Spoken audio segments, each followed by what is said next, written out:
नमस्कार, बहुत स्वागत है आप सभी का। आप देख रहे हैं आपकी बात छत्तीसगढ़। मैं हूं अभिलाष मिश्रा। पहलगांव हमले के बाद पूरे देश से पाकिस्तानियों को चुन चुन करके आइडेंटिफाई करना है और उन्हें वापस पाकिस्तान भेजना है।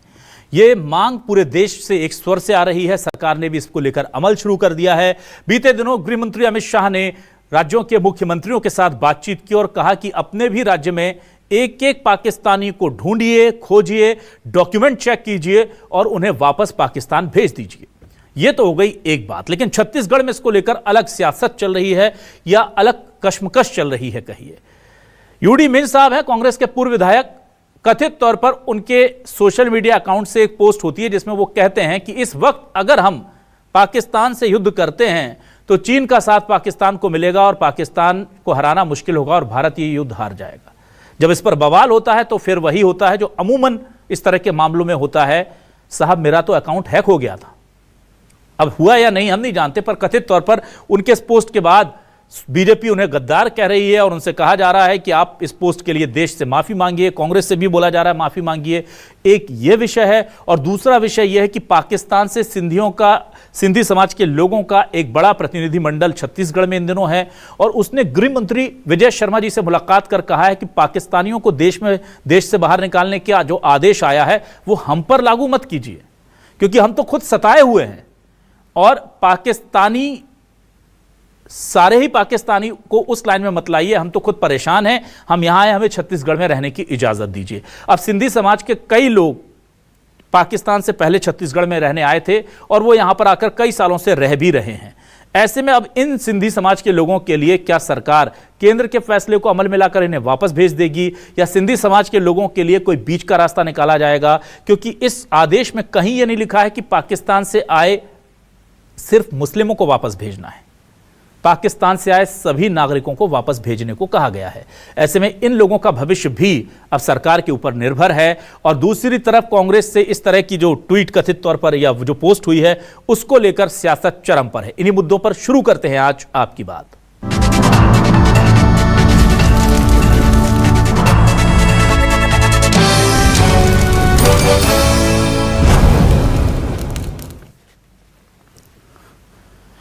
और आइए सबसे पहले सुनते हैं कि डिप्टी सीएम अरुण साहब ने क्या कहा है इस मुद्दे को लेकर। उधर टीएस सिंहदेव साहब क्या कह रहे हैं, क्योंकि जाहिर सी बात है कि जिस तरह का आदेश आया है पूरे देश से पाकिस्तानियों को ढूंढना और उन्हें वापस भेजना, उसे लेकर सियासत गर्म है। सुनिए दोनों बयान।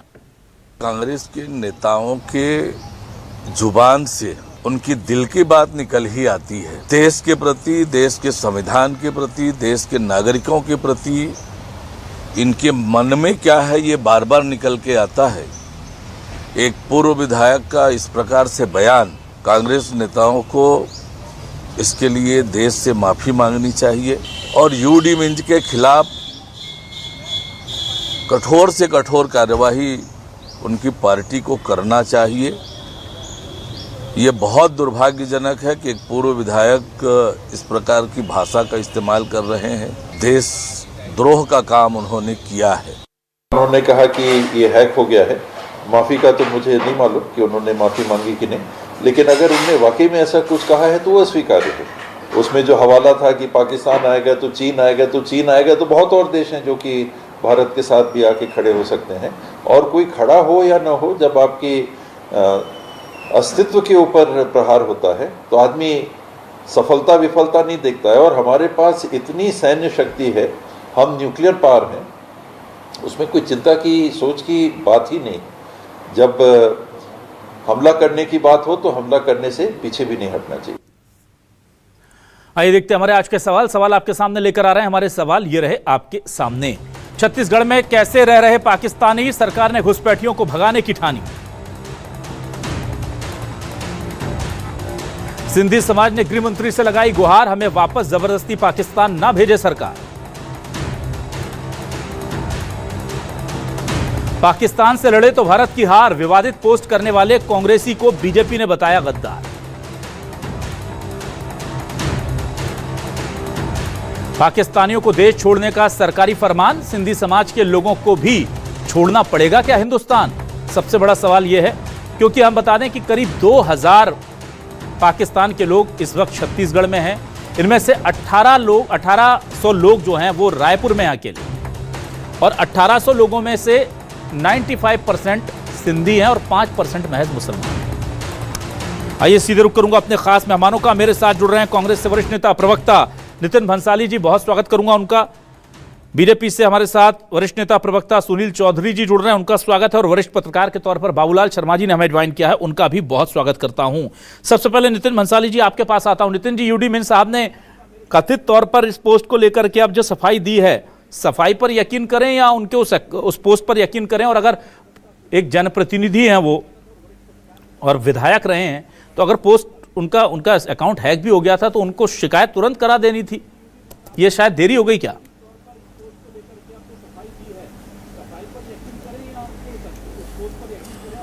देखिए, इस विषय में अभी आपकी डिबेट शुरू होने से पहले जो आप स्टोरी बता रहे थे उसमें हमारे वरिष्ठ नेता टी.एस. सिंहदेव जी ने भी अपना वर्जन दिया। मैं उसी वर्जन पे रहूँगा कि ये है अस्वीकार्य है, ये अगर उन्होंने कहा है तो।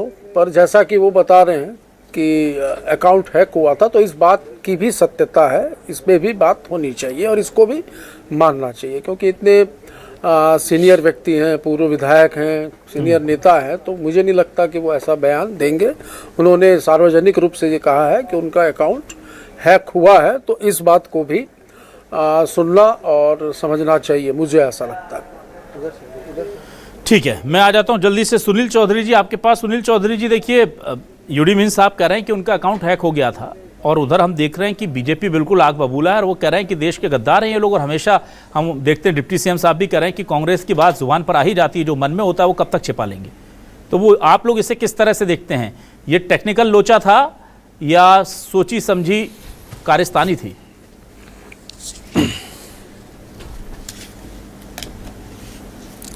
जी, राम राम, जय जोहार, जय छत्तीसगढ़। देखिए, ये पूरी तरीके से सोची समझी साजिश है।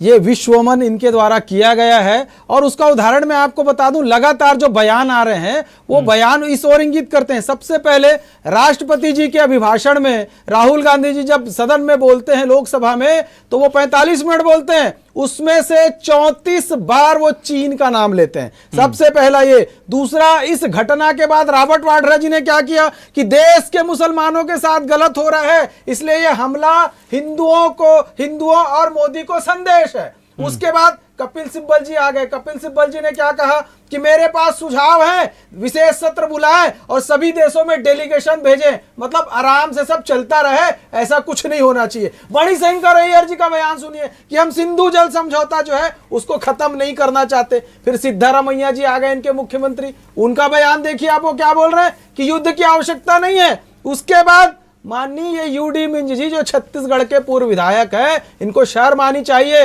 ये तो देश से गद्दारी कर रहे हैं, देशद्रोही वाला जो वक्तव्य है वो जारी करते हैं, और उसके बाद कहते हैं कि मैंने कुछ कहा ही नहीं।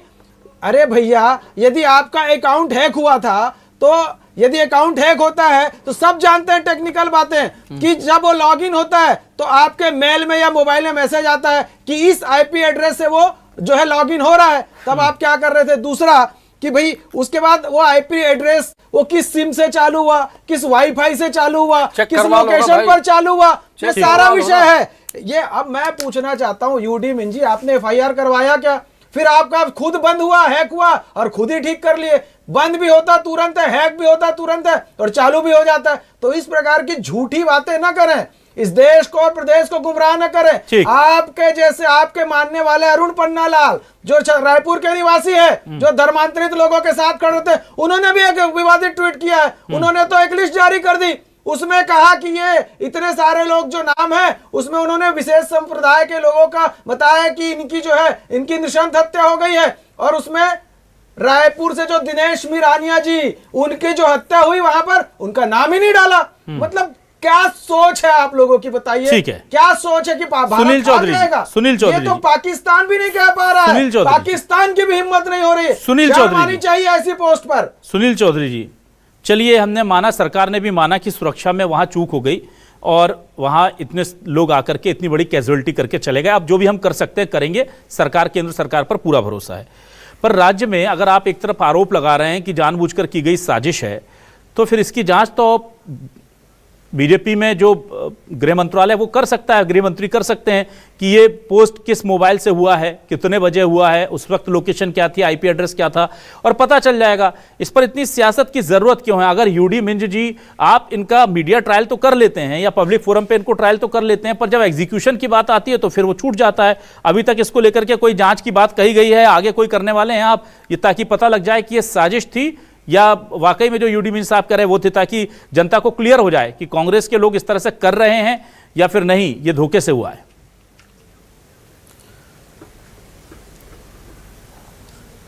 देखिए, यूडी मिंज साहब ने लिखा, मिंज जी ने लिखा अपने फेसबुक में कि मेरा अकाउंट हैक हो गया था। हाँ। और उसके बाद उन्होंने सारी सफाई दे दी। हाँ। तो जब हैक हुआ है, ये लिख रहे हैं, तो आपका अवसर है, आप बताइए ना कि आप किस आईपी नंबर वो नहीं बताएंगे तो क्या हम छोड़ दें? सुनील जी देखिए, आप कह रहे हैं इतना खतरनाक बयान है, आप उसे गद्दारी कह रहे हैं। ना बिल्कुल नहीं छोड़ेंगे। हाँ। किसी को भी नहीं छोड़ेंगे। सिर्फ आतंकवादियों को छोड़ेंगे, जैसा कंधार में छोड़ा था वैसा आतंकवादियों को छोड़ेंगे। चलिए, अरे यार जिम्मेदारी लेनी चाहिए। अभिलाष जी, मुझे याद है इनको जिम्मेदारी से बात करनी चाहिए। अगर ये ऐसे लोगों के साथ कांग्रेस खड़ी होती रहेगी क्या?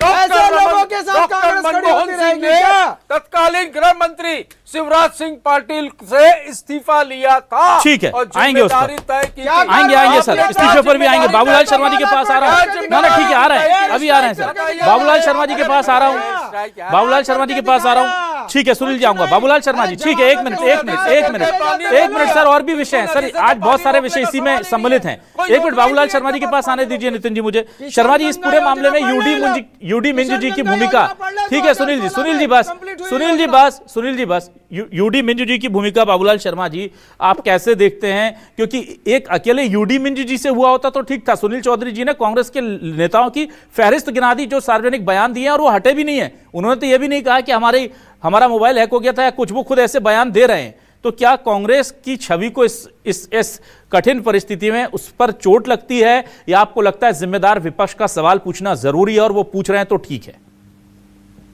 देखिए, जिम्मेदार विपक्ष का प्रश्न पूछना बिल्कुल जरूरी है, कोई शक नहीं। जहां तक सवाल है, कोई मानसिक रूप से अस्वस्थ व्यक्ति अगर होगा वही ऐसा काम कर सकता है। और ब्यूटी मिंज ने कहा है कि मेरे फेसबुक अकाउंट हैक हो गई, तो उसकी जांच हो जानी चाहिए कि हैक हुई थी नहीं हुई थी, सच बोल रहे झूठ बोल रहे, इसमें किसी प्रकार का विवाद नहीं, स्पष्ट हो जाएगी बात। और जहां तक मैं यूपी मिंज के बारे में जानता हूँ, मुझे ऐसा नहीं लिख सकते। मानसिक रूप से स्वस्थ है, जानकारी है, समझदार व्यक्ति है, परिपक्व है, विधायक रहे हुए और हर तरह से राष्ट्रवादी। कैसे ये हुआ? अगर उन्होंने वास्तव में ऐसा लिखा है, उनके दृष्टिकोण क्या है, ये पता लगाना चाहिए। अगर दृष्टिकोण गलत है और वो उन्होंने वास्तव में स्वयं ने ही लिखा है, तो उन पर कार्रवाई भी होनी चाहिए। मैं ये भी कह रहा हूँ।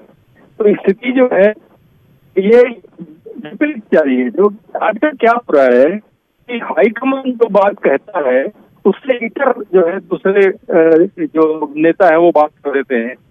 एक होने की बात हाईकमान कह रहा है, अब आप ऐसी परिस्थितियां पैदा कर देते हैं।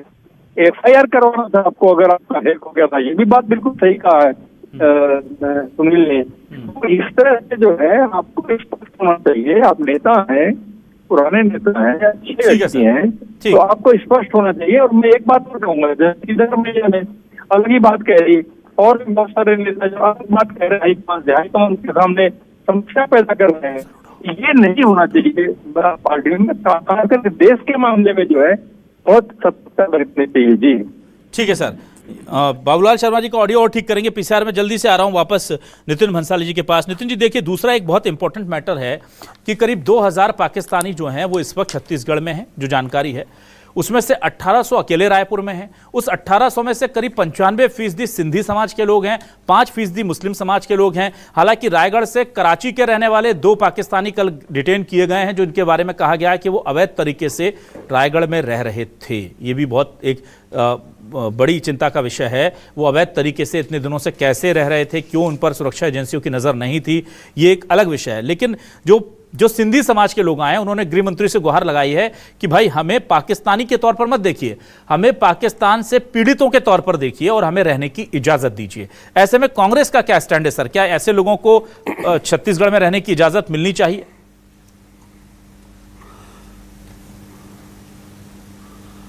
देखिए, अभी तो जो माहौल चल रहा है अभिलाष जी कि मैं यदि कुछ बोल दूंगा तो पता चला कर भला और पकड़ गला, आप भी पकड़ोगे, ये भी पकड़ेंगे और बाबूलाल जी भी पकड़ेंगे। तो बोलना तो बहुत सोच समझ के चाहिए, ऐसी स्थितियां चल रही हैं। पर यदि सिंधी समाज के जो लोग हैं, मैं खुद कई लोगों को जानता हूं, मेरे दोस्त हैं जो कई सालों पहले पाकिस्तान से हिंदुस्तान आए हैं और रायपुर छत्तीसगढ़ में अच्छे व्यवसायियों के रूप में काम भी कर रहे हैं। मैं उन्हें बहुत अच्छे से जानता हूं, मेरे निजी मित्र भी हैं। तो मुझे ऐसा लगता है कि इनके विषय में सरकार को सोचना चाहिए। मैं समर्थन करूंगा। अब न जाने इसको कौन किस एंगल से लेगा, इसकी जानकारी तो मुझे नहीं है। नहीं, इसमें मैं एक करेक्शन कर दूं कि जब हमारे कॉलोनी में एक करेक्शन में कर रहा हूं, ये नितिन जी कोई एक करेक्शन में कर रहा हूं, 22 अप्रैल को ये ग्रुप सिंध पाकिस्तान से पहुंचा था और उसी बीच में ये तमाम चीजें हो गई। तो उनका ये कहना है कि साहब आप हमें पाकिस्तानी के तौर पर मत देखिए, हम तो खुद पीड़ित थे और हमें आए इसलिए थे कि हम पीड़ित हैं। तो आप चूंकि अभी इस वक्त जो ऑर्डर आया है उसमें पाकिस्तानी लिखा है, उसमें कहीं नहीं लिखा है कि पाकिस्तानी मुसलमान या सार्क वीजा पर जो आए हैं इन लोगों को वापस भेजिए। तो क्या उस पर मानवीय संवेदनाओं के आधार पर सरकार को विचार करना चाहिए? हाल ही में जो ऑर्डर अभिलाष जी ऑर्डर क्लियर होने चाहिए, ऑर्डर क्लियर होना चाहिए और साथ ही गुणदोष के आधार पर यह देखना चाहिए कि एक व्यक्ति 10 व्यक्ति 10 आतंकवादी यदि किसी एक कौम के हैं, मैं ये कहूँगा, तो ऐसा ना हो कि कहीं दूसरे भी लोगों को उसी नज़रिए से देखा जाए। हम यदि देखें तो पहलगाम में मुस्लिम व्यक्ति की भी हत्या हुई है आतंकवादियों द्वारा, बच्चों को बचाया। हमारे छत्तीसगढ़ के चिरमिरी के एक परिवार को वहाँ पर जो था वो स्थानीय जो लोग थे उन्होंने बचाया। तो सबको एक चश्मे से नहीं देखना चाहिए और जिम्मेदारी तय करनी चाहिए। मैं जैसा कि कह रहा था कि हमारी कॉलोनी में या हमारे घर के आसपास या हमारे घर में यदि हम चौकीदार अपॉइंट करते हैं तो चौकीदार की भूमिका क्या होती? जब वहां पे कोई हत्या हो या कोई डकैती हो तो चौकीदारी से पहले पूछताछ होती है ना। ये तो कहते हैं मैं चौकीदार हूं, तो क्यों सवाल नहीं पूछा जाएगा? हम विपक्ष के तौर पे सवाल तो पूछेंगे कि आप खुद कहते हैं आप चौकीदार हैं, फिर ऐसी कौन सी बात हुई? पर हाँ, एक चीज जरूर कहूंगा कि फैसला जो भी हो मंजूर होना चाहिए, इश्क हो या जंग हो भरपूर होना चाहिए। हम आतंकवाद के खिलाफ एकजुट हैं, पूरा भारत एकजुट है और एक विपक्ष के रूप में यदि भारतीय जनता पार्टी की केंद्र की सरकार, एनडीए की सरकार पाकिस्तान के खिलाफ कोई ठोस रणनीति के तहत मुंह तोड़ जवाब देती है तो हम उनके साथ। चलिए ठीक है। सुनील चौधरी जी, ये जो मैटर है देखिए बहुत इंपॉर्टेंट हो गया है और ये 100 लोग करीब जो हैं आए थे वो एक खास धार्मिक कार्यक्रम के लिए और अब वो कह रहे हैं कि हम नहीं जाना चाहते, हमें यहाँ रहने की इजाज़त दीजिए क्योंकि हम ऑलरेडी बहुत प्रताड़ित हैं, वहाँ बहुत परेशान हैं। अब गृह मंत्री ने हमारे पास जो जानकारी आ रही है उन्होंने कहा है कि हम केंद्र सरकार से इसको लेकर बातचीत कर रहे हैं और मानवीय संवेदनाओं के आधार पर हम फैसला लेने की कोशिश करेंगे। जो भी केंद्र सरकार इस पूरे मामले में आदेश देगा या जो हमको गाइडलाइन मिलेगी हम उसके हिसाब से काम करेंगे। लेकिन सवाल यह है कि ये गाइडलाइन जो है वो उसमें कहीं ये नहीं लिखा गया था कि पाकिस्तानियों में सिंधी को रखना है, मुस्लिम को छोड़ना है, सभी के लिए था। और हो सकता है उस वक्त तात्कालिक तौर पर जल्दबाजी में यह फैसला हो, ऐसी कोई कंडीशन बनेगी ये सोचा ना गया हो। तो क्या इस पर आप किस तरह की उम्मीद है और आपकी पार्टी का क्या स्टैंड है सिंधी समाज के लोगों को लेकर?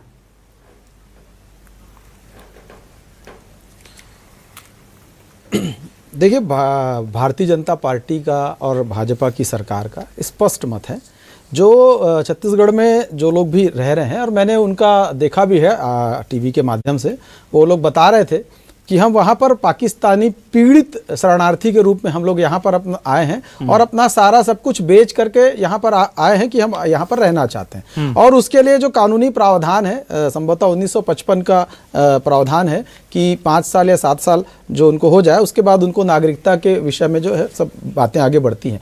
वो गृह मंत्री जी विजय शर्मा जी के पास भी गए थे और उन्होंने अपनी बातें रखी है। माननीय गृह मंत्री जी ने कहा कि मानवीय संवेदना के आधार पर हम बात तो करते हैं, लेकिन जो केंद्र सरकार का निर्णय होगा, जो केंद्र की सरकार तय करेगी, उनका जो मार्गदर्शन मिलेगा, उनके जो निर्देश आएंगे, उसके अनुरूप ही हम काम करेंगे। और आप देखिए, इसी प्रकार के प्रताड़ित हिंदू समाज के लिए हम सीए जो लेकर के आए थे, उसका ये महत्वपूर्ण पार्ट है कि देखिए कैसे प्रताड़ित लोग रहते हैं। अब वो हिंदू समाज है, वो जाए कहां, दुनिया में कहां पर जाए, तो वो भारत ही आना चाहेगा। भारत अपना हिंदुस्तान है, हिंदुओं का देश है, तो वो यहां आना चाहते हैं। लेकिन चूंकि अभी परिस्थितियां युद्ध काल जैसी हैं और परिस्थितियां कुछ अलग है, तो इस विषय पर केंद्र सरकार के जो दिशा निर्देश आएंगे, उस निर्देश के अनुसार ही जो है वो सरकार जो आगे बढ़ेगी। और अंत में मैं एक दो लाइन कहना चाहता हूं कि हमें लड़ना नहीं है बेवजह, हमें लड़ना नहीं है बेवजह, मगर जब वतन की बात आती है तो